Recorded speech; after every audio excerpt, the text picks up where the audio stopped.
Jewellers మొట్టమొదటి factory outlet లో long హారాల పండుగ. లాంగ్ హారాల మీద ఫ్లాట్ 9.99% VA. ఈ ఆఫర్ నవంబర్ 8 నుంచి 16 వరకు. ఆఫర్ అన్ని శాఖలకు వర్తిస్తుంది.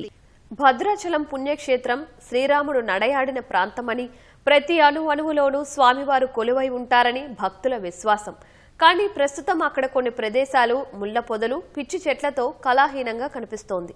ఎంతో భక్తి శ్రద్ధలతో భద్రాచలం వచ్చిన భక్తులు ఈ ప్రదేశాలను చూసి రామయ్య క్షేత్రానికి ఏంటి ఈ దుస్థితి అని ఆవేదన చెందుతున్నారు. భద్రాచలంలోని శ్రీ సీతారాములను దర్శించుకోవడానికి నిత్యం వేలాది మంది భక్తులు తరలివస్తుంటారు. ఇక్కడ సీతా లక్ష్మణులతో రాముడు వనవాసం ఉన్న ప్రదేశమని, శ్రీరాముడు నడయాడిన నేల అని ఎంతో పవిత్రంగా చూస్తారు. కానీ ప్రస్తుతం భద్రాచలంలో ఉన్న ప్రదేశాలను చూసి భక్తులు తీవ్ర నిరుత్సాహానికి గురవుతున్నారు. ఎటు చూసినా చెత్త చెదారం, ముళ్ల పొదలు, అధికారుల నిర్వహణ లోపంతో భద్రాద్రి ప్రశస్తి దెబ్బతినేలా ఉంది. భక్తులు బ్రిడ్జి సెంటర్ వద్ద బస్సు దిగి అక్కడి నుంచి ముందుగా పవిత్ర గోదావరి నది వద్దకు వెళ్లి పుణ్యస్నానాలు ఆచరిస్తారు. అనంతరం ఆలయంలో శ్రీ సీతారాములను దర్శించుకుంటారు.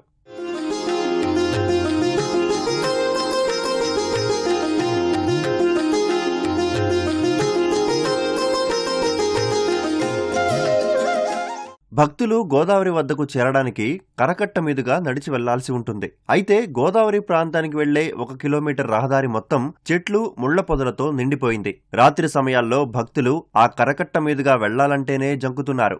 రాత్రి వేళల్లో వీధి దీపాలు వెలగకపోవడం, మరోవైపు పెరిగిన పిచ్చి చెట్ల వల్ల పాములు రోడ్లపైకి వస్తాయేమోనని భక్తులు భయపడుతున్నారు.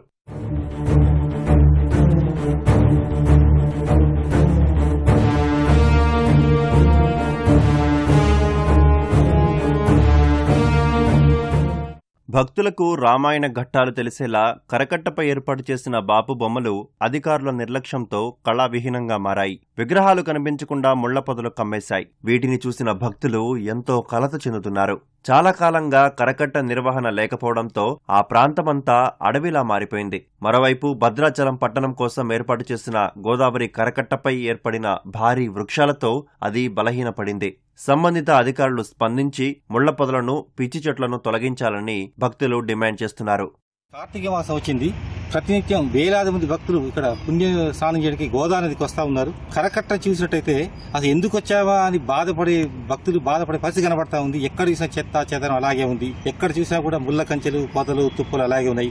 ఇది శుభ్రం చేసిన సంబంధిత పంచాయతీ అధికారులు వెంటనే స్పందించాలి, శుభ్రం చేయాలి. ఈ సిమెంట్ రోడ్ ఎక్కడికక్కడ నెర్రలు ఇచ్చి, ఎక్కడ క్రాక్స్ వచ్చింది, ఎక్కడ చూసినా కూడా గోతులు ఉన్నాయి, గుంటలు ఉన్నాయి. బండ్లు కూడా, బైకులు కూడా స్కిడ్ అయ్యి కింద పడే పరిస్థితి ఉంది. దాదాపు అడుగున్నర లోతు గోతులు పడ్డాయి. ఎక్కడెక్కడ పగిలిపోయినాయి, బీటలు వచ్చినాయి. లైట్లు ఎలగట్లేదు. సంబంధిత అధికారులు వెంటనే స్పందించాలి, చర్యలు తీసుకోవాలి. భక్తుల మనోభావాలు దెబ్బతినకుండా భద్రాచలం పేరు ప్రఖ్యాతను ఇనుమడింపే విధంగా చర్యలు తీసుకొని చెప్పి కోరుతా ఉన్నాం. కరకట్ట రాత్రి పూట నిర్మానుష్యంగా మారుతా ఉంది. కనీసం లైట్లు లేకుండా ఇబ్బంది పడుతున్నారు. గ్రామ పంచాయతీ అధికారులు, ఇరిగేషన్ డిపార్ట్మెంట్, అదేవిధంగా విద్యుత్ డిపార్ట్మెంట్ స్పందించాల్సి కోరుతా ఉన్నాం. అదేవిధంగా ఇప్పుడు కార్తీక మాసం సందర్భంగా నిరంతరం వేలాది మంది భక్తులు గోదావరి స్నానం కోసం నేపథ్యంలో ఉదయం పూట తెల్లవారుజామున వస్తుంటే మరి కరకట్ట మీద ఇవాళ తుమ్మ చెట్లు మొలిసి పొదలు మొలిసి చాలా ఇబ్బంది పడుతూ ఉన్నారు. కాబట్టి అధికారులు తక్షణం స్పందించి మరి కరకట్టని పూర్తి స్థాయిలో మరమ్మతులు చేయాలని, కరకట్ట పైన పోలీస్ యంత్రాంగం కూడా సీసీ కెమెరాలు ఏర్పాటు చేసి భక్తులకు మరి రక్షణ కల్పించేందుకు మేము డిమాండ్ చేస్తాం.